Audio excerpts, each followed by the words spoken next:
こんにちは。今回は近江舞子にある小さな漁港で水中撮影をしてきました。50センチから60センチぐらいのデカバスをはじめ、たくさんのバスが映っていますので、最後まで見ていってください。このチャンネルは、琵琶湖や京阪神の海の水中映像や釣りに関する情報を配信しています。これからもどんどん発信していきますので、よかったらチャンネル登録してください。場所は近江舞子にある南小松漁港です。4つのポイントで水中撮影をしてカメラを動かしていきました。ポイントの位置は、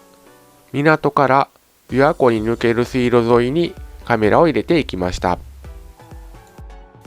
ここの水路側は水が結構綺麗なんですけども、港の中はちょっとやっぱり濁ってる感じがします。ここは港の中側ですね。上の方からバスが泳いできているのがわかると思います。上から見た感じだと3匹とも50センチ超えてるんじゃないかなというぐらい大きく見えました。今はちょっと距離があってそんなに大きさ分かりにくいんですけれども、だんだん近づいてくるとちょっとその辺が分かってくるんじゃないかなと思います。だいぶ近づいてきてくれてはいるんですけれども、まだやっぱりちょっと距離があるかなという感じがします。でかいバスは水中でカメラ撮ってて思うんですけども、やっぱり対向があるんですね。そこで大きさがだいぶ判断できるんじゃないかなというふうに思います。この場所は水路と港の間のちょうどカーブのあたりになります。これはさっきのバスなんですけども、ちょっとズームにしてゆっくり流してみました。やっぱり対向があってでかいのがわかるなっていう感じがします。港の上からですね見えたりしてたので、釣るのちょっと難しいかもしれませんけど、朝とか夕方とか活性の高い時なら結構チャンスあるんじゃないかなというふうに思います。ここからは水路の映像になります。ほとんど魚が映らなかったので倍速で進めています。倍速は右下の表示を見てください。近江舞子は泳げるほど綺麗なところなので、琵琶湖の方に近づくほど水路も水がきれいになっていくかなというふうに思います。ここは水路のちょうど真ん中過ぎたところかなと思うんですけども、左側から2匹ほど魚が映りました。鯉もいたのでバスか鯉かちょっと分かりづらいかなと思います。ポイントの2なんですけども、ここは港の入り口のところになります。ここは濁ってるんですけども、上からでもバスがすごくいっぱいいるのが見えました。ほとんど小さいので、餌釣りか結構小さなワームじゃないと釣れないかなという感じがします。このポイントがおそらくこの港の中で一番濁っている場所かなというふうに思います。ただ水の流れが少ない分、小さいバスとかギルとかは過ごしやすいのか、めちゃくちゃたくさんいますね。だんだんとバスとかギルとかが集まってきましたね。魚は底よりも、水面の方にいることが多いかなと思います。カメラはそこから5、60センチほどの高さを撮ってるので、もう少し上げたらたくさん映ったかもしれないなと思いますけども、今の映像だけでもかなりバスとかギルとかが多いのがわかるかなと思います。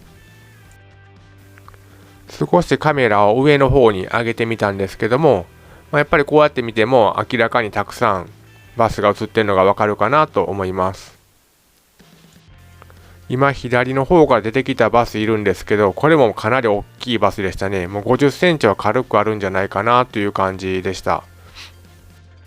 さっき通ったでかいバスは左に船があるんですけども、そこの下の方にずっといる感じがしました。右に映ってるバスはほとんどが10センチ台ばっかりなんですけども、中には20センチとか30センチちょっと超えるかなっていうのも1、2匹いる感じはしました。今回はちょっと釣りをしてなかったので、バスとかがどういう反応してくれるかはわからないんですけれども、結構たくさんいるので、こんだけ見えてても、何匹かは反応あるんじゃないかなという気はします。ここのポイントは、そこがゴミとか木とかが多いので、根がかりには注意かなと思います。障害物が多い分、あと流れがない分、こういった魚が溜まりやすいっていうのがあるかなと思います。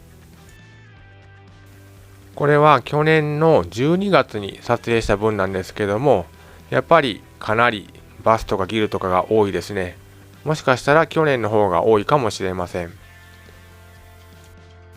画面いっぱいにかなりの数の魚がいるんですけども、全体的に小さいサイズかなと思います。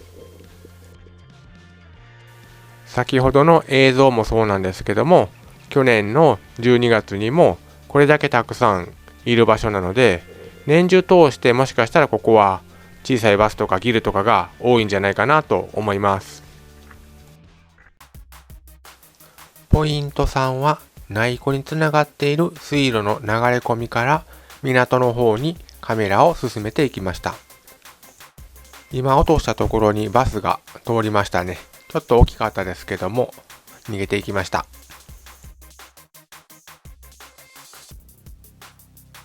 画面の中央からちょっと右ぐらいに黒い影が見えると思うんですけども、これは多くはバスですね。で、少し左にそれる魚が濃いかなと思います。今回の撮影では映らなかったんですけども、鮎が群れてたりしてて、それを追いかけて食べてたりとか、そういう風なのが見られました。ここからはまた魚影が見当たりませんでしたので、倍速でカメラを進めていきます。水の底は結構ゴミが多くてですね、バイクとかそういったものも映っています。やっぱ不法投棄とかも多いのか、あまり良くない光景が見られますね。少し上の方に魚が映るんですけども、ちょっとカメラから遠いのでバスかどうかはわからないですね。左から近づいてくるのはバスですね。カメラからちょっと遠かったと思うんですけども、結構でかいバスですね。50センチ以上あるんじゃないかなと思います。ポイントの4は内湖からの流れ込みから水路を通って琵琶湖側へカメラを進めていきました。画面の真ん中ぐらいからでっかいバスが近づいてきます。これも50センチ以上あってかなり大きいかなというふうに思います。水路は水がきれいなんではっきり映ってるんですけども、まだ少しバスとカメラに距離があるかなというふうな感じがします。ここの水路は上から水の底まで見えるので、あんまり前のめりに釣りをするとバスが警戒するかなと思います。ここから少しまた魚影が映りませんので倍速で進めていきます。この水路の底はほとんど砂地で根がかりとかの心配はないかなというふうに思います。右の端の方から黒い影が近づいてきます。少し遠いんですけども、これも50センチ以上あるんじゃないかなと思います。先ほどの場所から少し離れているので、おそらく違うバスじゃないかと思います。最後までご視聴ありがとうございました。今回近江舞子の小さな港で水中撮影をしました。こういう小さな港でも季節によってはでかいバスが出現するんだなと思いました。多くは三重バスなので結構プレッシャーは高いかなとは思うんですけども、時間帯とかを選んで狙ってみても面白いんではないかなというふうに思います。これからも水中の映像をはじめ面白い情報を提供していきますので、応援よろしくお願いします。